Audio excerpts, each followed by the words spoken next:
सत्यदेवाय धीमहि तन्नः सर्वप्रचोदयात्। ॐ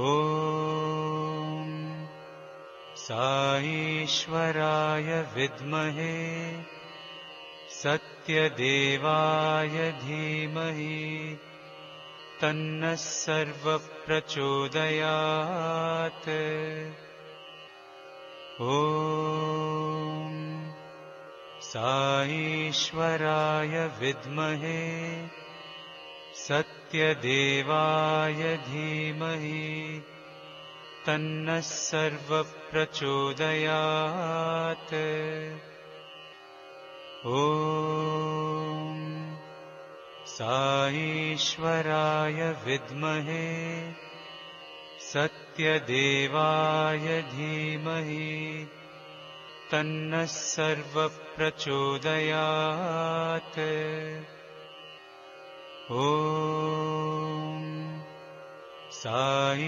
साईश्वराय विद्महे सत्यदेवाय धीमहि तन्नः सर्वप्रचोदयात्। ॐ साईश्वराय विद्महे सत्यदेवाय धीमहि तन्नः सर्वप्रचोदयात्। ॐ साईश्वराय विद्महे सत्यदेवाय धीमहि तन्नः सर्वप्रचोदयात्। ॐ साईश्वराय विद्महे सत्यदेवाय धीमहि तन्नः सर्वप्रचोदयात्। ॐ साईश्वराय विद्महे सत्यदेवाय धीमहि तन्नः सर्वप्रचोदयात्। ॐ साईश्वराय विद्महे सत्यदेवाय धीमहि तन्नः सर्वप्रचोदयात्। ॐ साईश्वराय विद्महे सत्यदेवाय धीमहि तन्नः सर्वप्रचोदयात्। ॐ साईश्वराय विद्महे सत्यदेवाय धीमहि तन्नः सर्वप्रचोदयात्।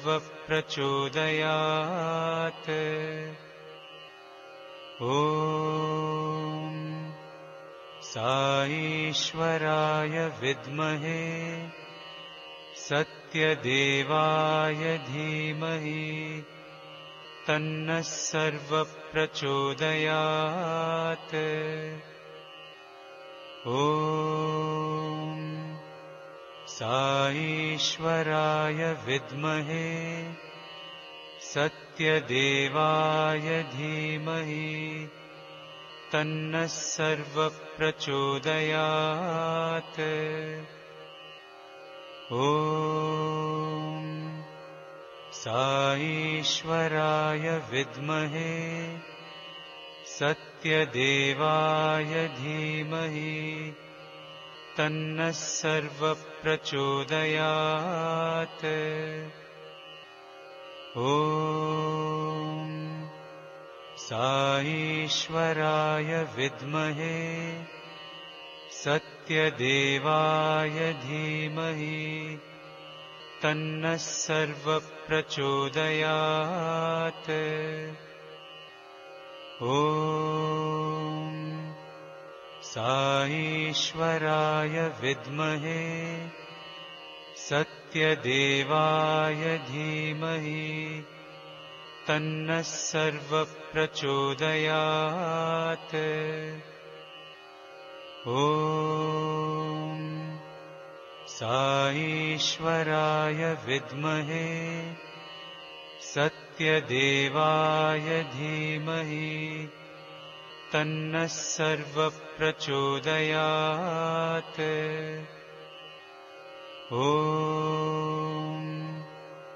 साईश्वराय विद्महे सत्यदेवाय धीमहि तन्नः सर्वः प्रचोदयात्। ॐ साईश्वराय विद्महे सत्यदेवाय धीमहि तन्नः सर्वः प्रचोदयात्। ॐ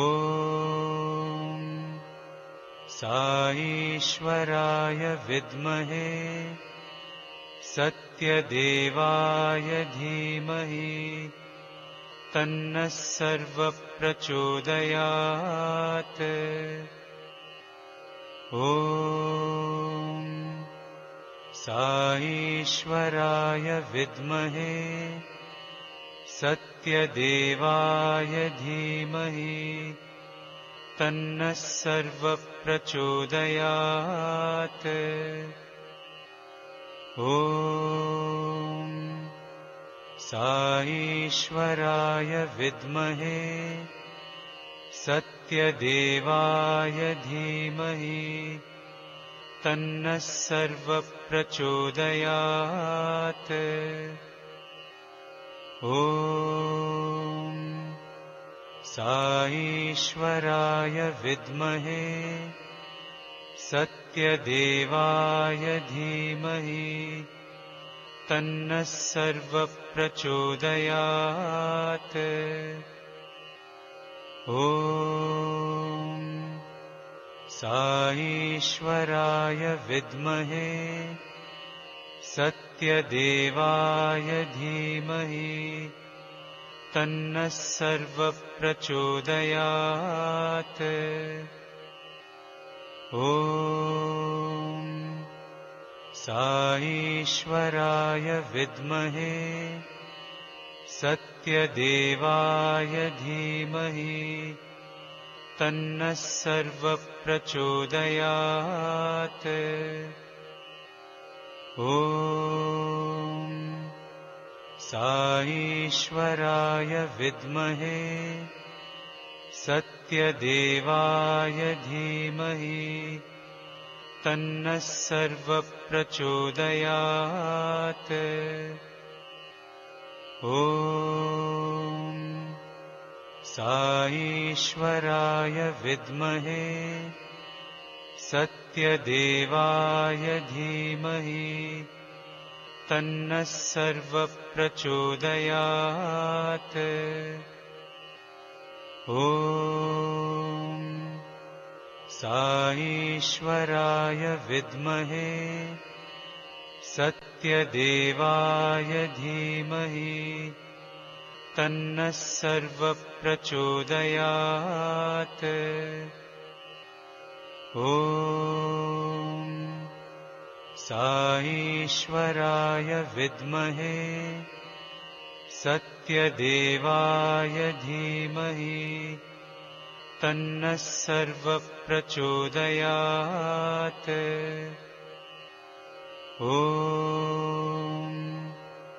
साईश्वराय विद्महे सत्यदेवाय धीमहि तन्नः सर्वप्रचोदयात्। ॐ साईश्वराय विद्महे सत्यदेवाय धीमहि तन्नः सर्वप्रचोदयात्। ॐ साईश्वराय विद्महे सत्यदेवाय धीमहि तन्नः सर्वप्रचोदयात्। ॐ साईश्वराय विद्महे सत्यदेवाय धीमहि तन्नः सर्वप्रचोदयात्। ॐ साईश्वराय विद्महे सत्यदेवाय धीमहि तन्नः सर्वप्रचोदयात्। ॐ साईश्वराय विद्महे सत्यदेवाय धीमहि तन्नः सर्वप्रचोदयात्। ॐ साईश्वराय विद्महे सत्यदेवाय धीमहि